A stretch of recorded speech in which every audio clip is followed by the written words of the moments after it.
I think it's important that buyers get the message that builders want their clients to be happy. Most builders rely on referrals, good experiences.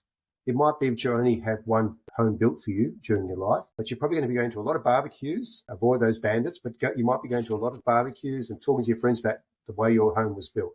And so for a builder, that can very quickly become, well, if you've done a bad job, there can be quite a few barbecues taking place, a lot of people going to those barbecues. So it is important for builders that they keep their clients happy, they look after them. And in fact, when I first joined HIA, the first week I was answering the phone with queries from members, I had a builder call up saying, I've got a client, her gutters are starting to rust and I want to know whether I'm obliged to go back and fix it. And I said, okay, well, when did you build the house?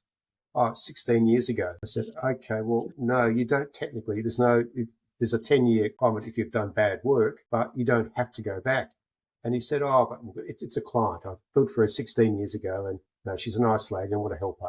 And he probably went off and did fix the guttering for her anyway. And so that's the sort of mentality that a lot of builders have. And even the bigger building companies, you'll find that culture that they started off with doesn't disappear.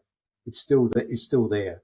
But making sure that you've got ongoing clients. And I went to a function recently where a very well-known builder told a story, and you've probably heard this story. He drove past a house he had built 20 years ago and went in to make sure it was still okay. And, that's not uncommon.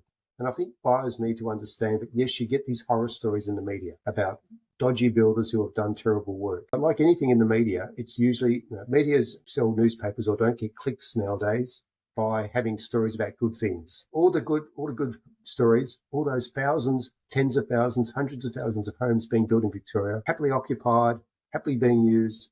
That's a good news story. And if you're a buyer, particularly if you're reasonable at the front start and make sure you do the work at the start, you're going to be one of them in the future, happily living in your house.